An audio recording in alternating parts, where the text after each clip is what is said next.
नवोदय विद्यालय की जो सेशन 2020-21 है, इसका नोटिफिकेशन आ चुका है।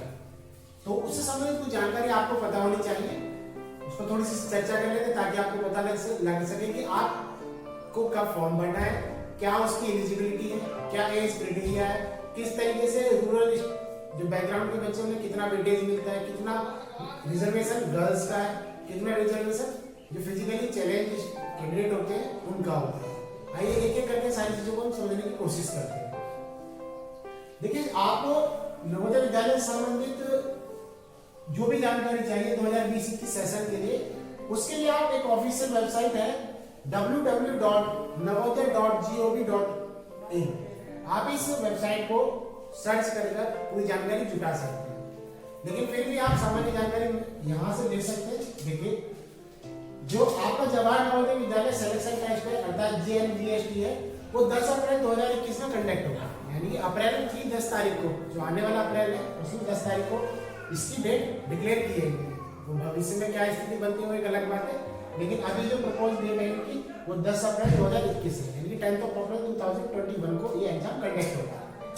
वहीं अगर हम बात करें फॉर्म आ चुके हैं, तो इसकी जो लास्ट डेट है वो लास्ट डेट है 30 नवंबर 2020, यानी कि आपके सितंबर के कुछ दिन आपको मिले और कुछ दिन आपको नवंबर में मिलेंगे, यानी लगभग 30 दिन। तो इतने दिन में आपको ये फॉर्म भर देना है। इसके लिए कुछ कंडीशंस है, जो भी कैंडिडेट इस फॉर्म को भरना चाहते हैं उसकी डेट ऑफ बर्थ 1 मई 2008 से 30 अप्रैल 2012, यानी 1 मई 2008 टू 30 अप्रैल 2012 के बीच में होनी चाहिए, तभी आप इस फॉर्म को फिलअप कर सकते हैं। पहली कंडीशन। दूसरी बात ये है कि बहुत से बच्चे पूछते हैं सर इसमें आता क्या है, तो आने की बात ये है कि जो इसका कंपोजिशन है टेस्ट 6th क्लास के लिए, उसमें मेंटल एबिलिटी टेस्ट, जिसे हम शॉर्ट में MET कह देते हैं, मेंटल एबिलिटी टेस्ट, उसकी 60 मिनट में आपको क्वेश्चन का टाइम मिलता है, यानी कि पूरे पेपर का 50% जो वेटेज होता है वो मेंटल एबिलिटी टेस्ट होता है, जिसको सॉल्व करने के लिए आपको 1 घंटे का समय मिलता है, अर्थात 60 मिनट मिलते हैं। वहीं अर्थमेटिक एप्टीट्यूड टेस्ट की बात करें या न्यूमेरिकल एप्टीट्यूड टेस्ट भी कहते हैं इसको, इसके लिए आपको 30 मिनट का समय मिलता है। कुल टेस्ट का 25% वेटेज जो होता है वो अर्थमेटिक का होता है। वहीं अगर हम बात करें लैंग्वेज की, तो लैंग्वेज का जो वेटेज होता है वो 25% होता है, इसमें आपको 30 मिनट मिलते हैं। तो ये आपको पता होना चाहिए आता क्या है, हमने ये क्लियर कर लिया। कुछ और बात हमें जान लेनी जरूरी है। जो जवाहर नवोदय विद्यालय की परीक्षा होती है वो 20 लैंग्वेज में कराई जाती है। आप 20 लैंग्वेज में एग्जाम दे सकते हैं, क्योंकि पूरे भारतवर्ष में होती है और हर स्टेट के हर डिस्ट्रिक्ट में लगभग एक जवाहर नवोदय विद्यालय होता ही होता है। तो जिस भी स्टेट के अंदर जो भी भाषा बोली जा रही है, लगभग उनमें से 20 भाषाओं को वरीयता देता है कौन, जवाहर नवोदय विद्यालय का जो परीक्षा होती है सिलेक्शन टेस्ट उसमें।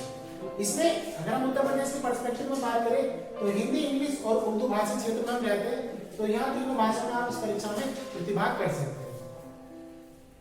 और एक कंडीशन आपको ध्यान रखनी है, इसमें जो कुल सीटें होती है, कुल सीटों का 75% भाग जो होता है वो किससे मिलता है, रूरल एरिया स्टूडेंट्स को से फिल किया जाता है, यानी कि उसके अंदर अगर 100 सीटें हैं तो 75 सीटें गांव के बच्चों से भरी जाएंगी।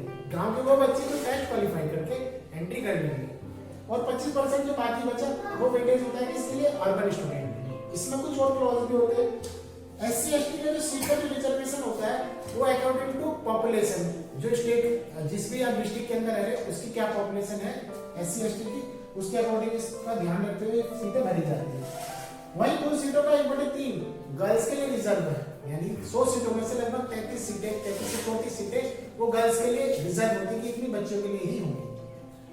वहीं 3% सीटें जो होती हैं वो डिसेबल्ड चिल्ड्रन के लिए होती है, जैसे कुछ बच्चों को दिव्यांगता की समस्या कैटेगरी के अंदर आते हैं, तो उन्हें कोई समस्या है तो उन समस्या के इर्द गिर्द बच्चों को 3% का वेटेज मिलता है। क्लियर है? तो ये सामान्य जानकारी हमको पता होनी चाहिए। साथ ही साथ हमको कुछ एक बात और ध्यान रखनी है, अभी हमने बात की कि कुल सीटों का 75% रूरल बैकग्राउंड के बच्चों को होता है, तो रूरल बैकग्राउंड का कोटे का निर्धारण कैसे करते हैं उसको थोड़ा सा समझ लेना जरूरी है। यदि कोई बच्चा कक्षा 3, 4 और 5 वो किसी भी रूरल इंस्टीट्यूशन से करता है, जितने भी सरकारी स्कूल है इनसे करता है, या किसी ग्रामीण परिवेश में मान्यता प्राप्त संस्था से करता है, तो ऐसी स्थिति में उसको कंसीडर किया जाता है कि वो रूरल एरिया से बिलोंग करता है। ये कुछ बिंदु थे जो आपको पता होना चाहिए। मैं एक बार कुछ मोटे मोटे पॉइंट एक बार रिपीट कर देता हूँ। आपको पूरी जानकारी इस वेबसाइट से मिलेगी www.navodaya.gov.in से। और इसकी जो एग्जाम की डेट रहेगी वो 10 अप्रैल 2021 रहेगी। लास्ट डेट जो है एग्जाम की अर्थात एग्जामिनेशन फॉर्म की वो रहेगी आपकी 13 नवंबर 2020, यानी कि इस डेट तक आपको ये फॉर्म फिल कर देना है।